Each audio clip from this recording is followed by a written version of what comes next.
Hello दोस्तों, कैसे हैं आप सब। हम आ गए एक और फ्रेश वीडियो में जिसमें हम बात करते हैं कि हमारे सोलर पैनल्स ने कितना यूनिट जनरेट करा, डेली कितना यूनिट जनरेट कर रहे हैं मेरे सोलर पैनल्स। इसके ऊपर हम रेगुलर बात करते हैं।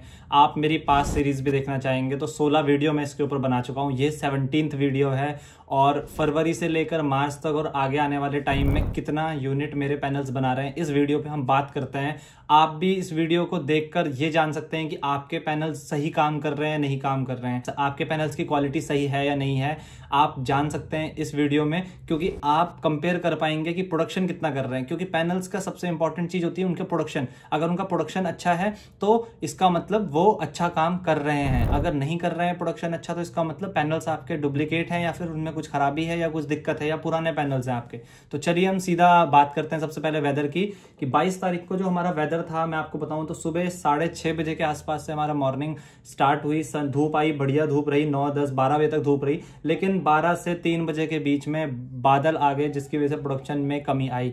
मेरे टॉपकॉन पैनल्स ने 27 यूनिट पर डे की बनाई है, 27 यूनिट पर डे बनाई है। लेकिन उसके कंपैरिजन में बादल आ जाते हैं या लाइट चली जाती है, उसकी वजह से प्रोडक्शन गिर जाता है। अगले दिन की बात कर लेते हैं 23 तारीख की। तो पूरे दिन बहुत बढ़िया धूप थी, बहुत ही ब्राइट वेदर था। टेम्परेचर आपका 31 तक गया पीक टेम्परेचर। बट उसके बाद भी कई सारे और फैक्टर्स होते हैं जिसकी वजह से प्रोडक्शन पूरा नहीं हो पाता, जिसके ऊपर हम अभी ग्राफ के ऊपर बात करेंगे जब हम एप्लीकेशन में जाएंगे हमारे सोलर पैनल की। 24 मार्च की बात कर लेते हैं। 24 मार्च को भी पूरे दिन धूप थी। सुबह वही हो रही है 6:30 बजे से और शाम 6:30 बजे 7 बजे के आसपास शाम हमारी एंड हो रही है। मतलब अप्रोक्सीमेट 12 घंटे मेरे घर पे लाइट रहती है। तो स्टार्ट जो होता है वो 25 डिग्री टेम्परेचर से होता है, लेकिन वो पीक चला जाता है 32। 24 मार्च को 32 पीक चला गया और एंड जो होता है वो 25 डिग्री के साथ एंड होता है अराउंड 6, 6:30 बजे के आसपास। नेक्स्ट डे की बात करते हैं 25 तारीख की। इस दिन भी धूप बहुत अच्छी थी, लेकिन इस दिन कुछ ऐसा हुआ मेरे सोलर मैं इन्वर्टर की बात करूं या फिर पैनल की बात करूं, मुझे समझ में नहीं आया ढंग से क्या हुआ। लेकिन मैंने जब कस्टमर केयर से बात करी तो उन्होंने मुझे कुछ ऐसी चीज बताई जिसको मैं आपके साथ शेयर करने वाला हूं आगे वीडियो में, तो वीडियो में बने रहें। 26 तारीख की अगर हम बात करें तो इस दिन बादल थे। 9 बजे तक धूप बहुत बढ़िया थी, लेकिन 9 से 12 के बीच में धूप थोड़ी सी ऊपर नीचे हुई, बादल आ गए, थोड़ी सी इंटेंसिटी कम हो गई। उसकी वजह से मेरा जो पीक किलोवाट आवर था वो भी कम हुआ। इसके ऊपर हम आगे बात करते हैं जब हम एप्लीकेशन में जाएंगे।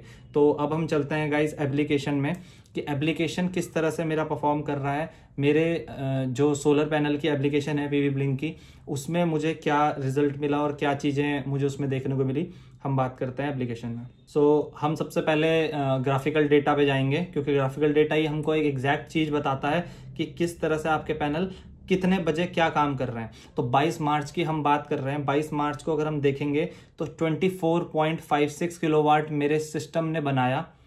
22 तारीख की अगर हम बात करेंगे तो सुबह वही हुई, 6, 6:30 बजे के आसपास मॉर्निंग हुई। आप ग्राफ देखेंगे तो बहुत ही क्लीन ग्राफ है, सीधा ग्राफ ऊपर जा रहा है और कहीं पर भी पीक्स जो हैं वो गिरे नहीं। पीक सारे के सारे हाई हैं और सारी चीज़ें इसने बहुत बढ़िया करी, लेकिन फिर भी पीक पे हम नहीं जा पाए। मतलब पीक हमारी जो यूनिट जनरेशन है वो नहीं हुई। रीज़न उसके पीछे क्या है कि हमें पीक किलोवाट आवर नहीं मिला। सन की इंटेंसिटी इतनी ज़्यादा नहीं थी कि वो हमको उतना ज़्यादा यूनिट जनरेट करके देता। तो उसकी वजह से हमारे सिस्टम ने 22 मार्च को 24.56 किलोवाट आवर यूनिट बनाई, जो कि कम नहीं बोलूँगा मैं कि बहुत कम है, लेकिन जो पीक बना सकते हैं, जो कैपेसिटी है मेरे सिस्टम की, उसके हिसाब से कम है। अगले दिन की अगर हम बात कर ले 23 की, तो कल से कम इसमें बना। कितना बना हम बात कर लेते हैं। आप देखेंगे बहुत बड़ा गैप है। ये जो गैप आया है, ये जो डाउनफॉल आया है, ये आया है आपका इलेक्ट्रिसिटी ना रहने की वजह से। मतलब अगर आपके घर के आसपास या आपके पावर ग्रिड से सप्लाई नहीं है, आपके जो सोलर पैनल है वो इलेक्ट्रिसिटी नहीं बनाने वाले, तो ये जो डिप आया इसकी वजह से काफ़ी बड़ा लॉस हुआ मुझको। और साथ ही साथ आप देखेंगे कि ये जो डिप आ रहे हैं नीचे की तरफ, ये इस वजह से आते हैं कि बादल आ गया या फिर इंटेंसिटी लो हो गई सन की, उसकी वजह से डिप्स आते हैं। और ये पूरा कंप्लीट होने के बाद भी 21.61 किलोवाट मेरे सिस्टम ने बनाया। मुझे उम्मीद नहीं थी, मुझे उम्मीद थी 20 से कम होगा, लेकिन फिर भी 21.62 किलोवाट यूनिट मेरे सिस्टम ने बनाई, जो कि काफ़ी अच्छी है। अब 24 मार्च की बात कर लेते हैं हम, कि 24 मार्च को कितना मेरे सिस्टम ने बनाया। अगर आप ग्राफ देखोगे तो ग्राफ बहुत अच्छा है। मतलब ग्राफ बहुत ही अच्छे से ऊपर गया और सारी चीज़ें बढ़िया थी। लेकिन अगर आप एक चीज़ देखोगे तो 3.5 किलोवाट से ज़्यादा की पीक आई नहीं इस दिन। क्यों? क्योंकि सूरज की इंटेंसिटी नहीं थी। पूरे दिन सन था, बादल नहीं थे, लाइट नहीं गई, सब कुछ ओके हुआ, लेकिन इंटेंसिटी इतनी लो थी जो धूप होती है ना कि आप खड़े नहीं रह पाते धूप में, वो चीज नहीं हुई। धूप जो थी बहुत ज़्यादा लाइट धूप थी, तो उसकी वजह से जो सिस्टम था उसने सिर्फ और सिर्फ 23.92 किलोवाट आवर बनाया, मतलब 23.92 यूनिट बनाया, अप्रॉक्सीमेट 24 यूनिट आप बोल सकते हो। अगर ये इस तरह से ग्राफ आपको दिखता है, अगर आप मेरी पास्ट वीडियो में देखोगे तो 28 यूनिट मेरे सिस्टम ने बनाई है इस टाइप के ग्राफ से, जबकि टेम्परेचर उस दिन 29 था। 24 तारीख को टेम्परेचर 32 था, फिर भी 24 ही यूनिट मेरे सिस्टम में नहीं। अब 25 की बात कर लेते हैं। अगर आप ग्राफ देखोगे तो इसमें बहुत ज़्यादा अप्स एंड डाउन्स है। ये जो बीच में आप पीक देख रहे हो और कुछ इन्वर्टर में दिक्कत आई थी, उसकी वजह से क्या प्रॉब्लम हुई इसके ऊपर हम बात करते हैं। मेरे सिस्टम ने 25 को 7.86 यूनिट बनाई है। हाँ दोस्तों, सिर्फ 7.86। क्यों बनाई 7.86? क्योंकि मेरा जो इन्वर्टर था उसमें उसके वोल्टेज में कुछ फ्लक्चुएशन की वजह से दिक्कत आ गई थी, जिसको बैकएंड से फिर मैंने सही कराया।